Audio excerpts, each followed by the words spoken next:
আসসালামু আলাইকুম সুপ্রিয় দর্শক, আশা করছি আপনারা সবাই ভালো আছেন। দর্শক বন্ধুরা, আজ আমরা চলে এসেছি চাঁদপুর জেলার হাজীগঞ্জ থানার দেররা গ্রামে। আজকে আমরা এসেছি এই গ্রামেরই চৌধুরী ডেইরি ফার্মে। আর এই ডেইরি ফার্মের উদ্যোক্তা হচ্ছেন আনিস ভাই, যিনি মূলত ব্যবসা করেন।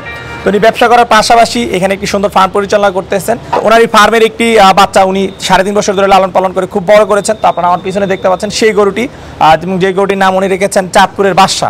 তো আজকে আমরা আপনাদেরকে এই আনিস ভাইয়ের চাঁদপুরের বাদশা গরুটি সম্পর্কে জানাবো, যে গরুটি আসলে উনি কীভাবে লালন পালন করতেছেন, এই গরুটির ওজন কীরকম রয়েছে, এবং আসন্ন 2022 কুরবানিতে উনি এই গরুটির দাম কীরকম আশা করতেছেন, এবং আপনারা যারা বড় গরু কুরবানির জন্য সংগ্রহ করতে চান আপনারা কীরকম দাম হলে এটি সংগ্রহ করতে পারবেন। এবং দর্শক বন্ধুরা, আপনাদেরকে বলে রাখি এই বাদশার সাথে কিন্তু সেনাপতি ফ্রি রয়েছে।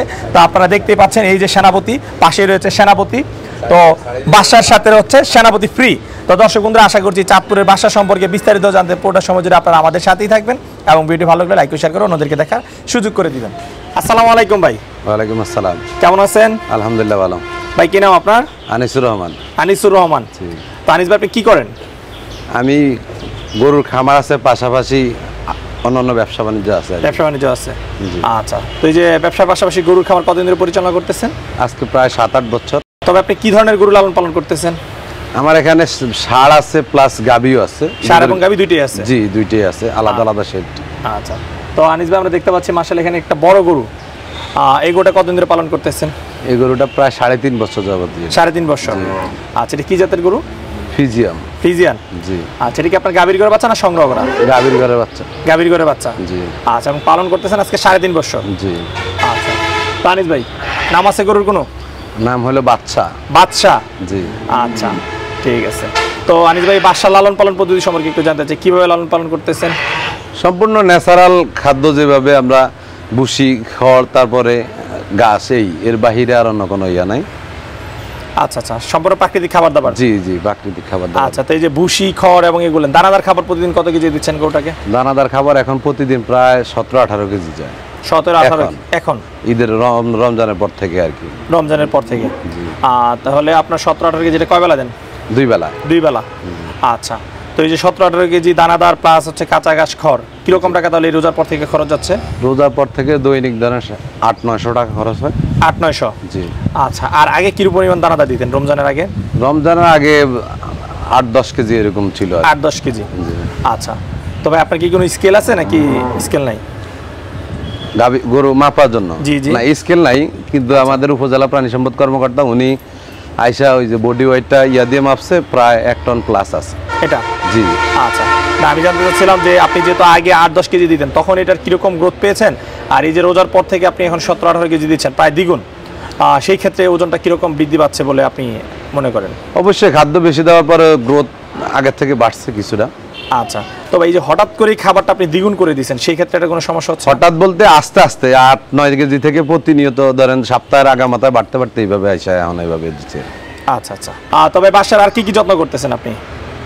প্রতিদিন 3 বার গোসল করাতে হয়, তারপরে প্রথম থেকেই সময় মতো কৃমিনাশক, তারপরে টিকা, এগুলি সম্পূর্ণই দেওয়া আছে। আচ্ছা আচ্ছা, 3 বেলা গোসল করান? জি। আর সমস্ত ভ্যাকসিন করা আছে? জি। তো এই যে 3.5 বছর ধরে পালন করতেছেন, পালন করতে কি ধরনের সমস্যার সম্মুখীন হচ্ছেন? পালন করতে গিয়ে দেখা যায় যে অনেক সময় যে ভ্যাকসিনটা কোনো কারণে হইলে আমার যখন বাইরে থেকে কোনো গরু আসে তখন ভ্যাকসিনে ফল্ট করলে একবার খালি হয়েছে আর কি, অ্যাপেন্ডিক্স সমস্যা হয়েছে, আর বাকিগুলি ইনশাল্লাহ আর কখনো হয় নাই, আর কোনো সমস্যা হয় না। আচ্ছা। তো আনিস ভাই, এই প্রথম কি বড় গরু পালন করছেন? ইতিপূর্বে আর এরকম বড় গরু? এই প্রথমে বড় গরু পালন করছি। এই প্রথম পালন করছেন? জি। তো এই যে প্রথম বড় গরু পালন করলেন, কোনো স্বপ্ন ছিল যে বড় গরু পালন করবেন, এই গরুটা পালতে পালতে এরকম বড় হয়ে গেছে, কোনটা? না, স্বপ্ন ছিল বলতে আসলে আমি গত করোনা মহামারীতে ওই নায়ক অনন্ত জলিলের একটা সাক্ষাৎকারে উনি এই সুশীল সমাজের ব্যাপারে রাষ্ট্রের জন্য কে কি করছে ওই বিষয়টা চিন্তা করে আসলে সরকারের অবস্থান থেকে করবে।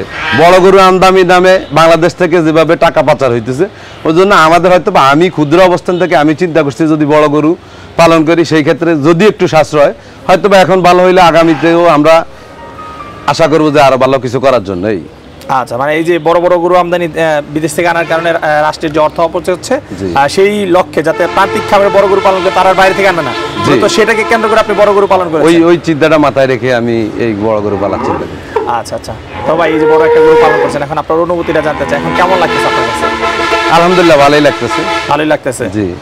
আচ্ছা ঠিক আছে। তো আমরা তো দেখি যে প্রান্তিক খামারে বড় বড় গরু পালন করলে বিক্রি করতে পারে না, হ্যাঁ, তারা এই গরুগুলো নিয়ে বিপদে থাকে। তো সেই ক্ষেত্রে আপনি কি বলবেন? আপনার এই গরু কি এখন পর্যন্ত দরদাম হচ্ছে কিনা, বা কি আসে বিষয় বাসার? সেই ক্ষেত্রে আসলে আমাদের চিন্তা ভাবনা হলো, আমার চিন্তা হলো যে আমি বাজার থেকে বাজারে নিয়ে বিভিন্ন কষ্ট খরচ আছে, ইয়ে আছে, সবগুলি চিন্তা মাথায় রেখে খামারে মোটামুটি নিজের ইয়াত লাগামের ভিতরে হইলে ইনশাল্লাহ বিক্রি করে দিব। আচ্ছা, বড় ধরনের কোনো চিন্তা নাই যেটা বিশাল প্রফিট করবো, ওই ধরনের কোনো প্ল্যান। আচ্ছা, সীমিত লাভে বিক্রি করে দিবেন? সীমিত লাভে বিক্রি করে দিব। আচ্ছা আচ্ছা ঠিক আছে। তাহলে এই যে 3.5 বছর ধরে পালন করছেন, হ্যাঁ, এইটার পিছনে আপনার আনুমানিক কিরকম টাকা খরচ হয়েছে? আনুমানিক আসলে ওই 3.5 বছরের পুরো হিসাব তো আর আমার কাছে ইয়া নাই, আমরা কন্টিনিউ দিতেছি, খাওয়াইতেছি এই আর কি। আচ্ছা ঠিক আছে। তো এই যে সামান্য লাভ হলে বিক্রি করবেন বলতেছেন, কিরকম দাম আশা করতেছেন বাসার? আশা করতেছি 7 লাখ টাকা। 7 লাখ টাকা? জি। আচ্ছা, এটা কি চাওয়া দাম না বিক্রির দাম? বিক্রির দাম সেটা পার্টি আসলে অবশ্যই আলোচনা সাপেক্ষে আচ্ছা, কম তাহলে বেশি। চাওয়া দাম হচ্ছে 7 লাখ বাসার? জি। আচ্ছা আচ্ছা, তাহলে তারা এসে আলোচনা করে তারা নিতে পারবে? জি। আচ্ছা আচ্ছা। তো আনিস ভাই, কেউ যদি বাসাকে সংগ্রহ করে সেই ক্ষেত্রে ঈদ পর্যন্ত লালন পালন করে দিবেন তো? অবশ্যই ঈদ পর্যন্ত লালন পালন করে দিব। আজকে এতদিন পালতে পারছি, ঈদের আর অল্প কয়েকদিন এটা তো। আচ্ছা আচ্ছা। তো আনিস ভাই, আরেকটা বিষয়, অনেকে তো বিভিন্ন সময় আমরা দেখি যে বড় গরুর সাথে বিভিন্ন জিনিস ফ্রি দিয়ে থাকে, আপনার এই গরুর সাথে আপনি কোনো ফ্রি দিবেন কিনা? আমার এই গরুর সাথে একটা বেড়া আছে। বেড়া? জি, একটা বেড়া আছে, ওইটা আমার নিজের খামারের একদম বাছুর থেকে শুরু করে। আচ্ছা আচ্ছা, তাহলে বাসার সাথে একটা বেড়া ফ্রি? জি। আচ্ছা, তাহলে আমরা বেড়াটা দর্শকদেরকে দেখাই। এই যে এটাই সেই বেড়া নাকি? জি জি জি। আচ্ছা আচ্ছা, তো এটার কি পাঠা না পাঠি? ফাটা ফাটা। পাঠা? জি। এটার ওজন হবে কিরকম আনুমানিক? এটার ওজন হবে 15-16 কেজি। 15-16 কেজি। আচ্ছা, এটার কোনো নাম আছে নাকি? এটার নাম হইলো আপনার সেনাপতি। সেনাপতি? আচ্ছা, বাসার সাথে সেনাপতি ফ্রি। তানিস ভাই, কেউ যদি বাসা গরুটি কুরবানির জন্য সংগ্রহ করতে চায় সেক্ষেত্রে তারা কিভাবে যোগাযোগ করবে? আমার মোবাইল নাম্বার আছে, ওই নাম্বারে যোগাযোগ করবে। মোবাইল নাম্বারে যোগাযোগ করলে তারা এটা সংগ্রহ করতে পারবে? জি জি। আচ্ছা, আর ভাই যদি বাসা থেকে বিক্রি না হয় সেক্ষেত্রে কোন হাটে নেওয়ার চিন্তা ভাবনা আছে? বিক্রি না হইলে আপাতত কোনো হাটে নেওয়ার চিন্তা ভাবনা নাই। আরো 1 বছর পালন করবেন? আর 1 বছর পালন করবো, কিবা আমাদের হোটেল ব্যবসা আছে, আমরা প্রয়োজনে সেখানে ইয়ে করে দিব। আচ্ছা আচ্ছা। তো এই যে হোটেল ব্যবসা আছে, এখন তো মানে 3.5 বছর পালন করছেন, অনেক টাকা খরচ হয়েছে, তাহলে সেক্ষেত্রে কি কাটা হিসেবে বিক্রি করলে আপনার লাভ হবে? কাটা ব্যবসা করলে তো লাভ লস হবেই, সেটা আচ্ছা, চিন্তা করি তো আর ব্যবসা করা যাবে না। আচ্ছা আচ্ছা। তো যাই হোক, যদি বিক্রি না করতে পারেন সেক্ষেত্রে কাটাই করেন আর যেটাই করেন একটা কিছু করেন, কারণ শুধু শুধু পাইলে তো আরো 1 বছর অনেক টাকা খরচ হবে।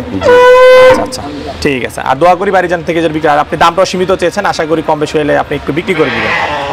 আচ্ছা, আপনার সাথে কথা বলে খুবই ভালো লাগলো, আর আপনার গরুটার জন্য বিক্রি হয়ে যায় সেই প্রত্যাশা রেখে বিদায় নিচ্ছি। ভালো থাকবেন। আসসালামু আলাইকুম। ওয়ালাইকুম আসসালাম।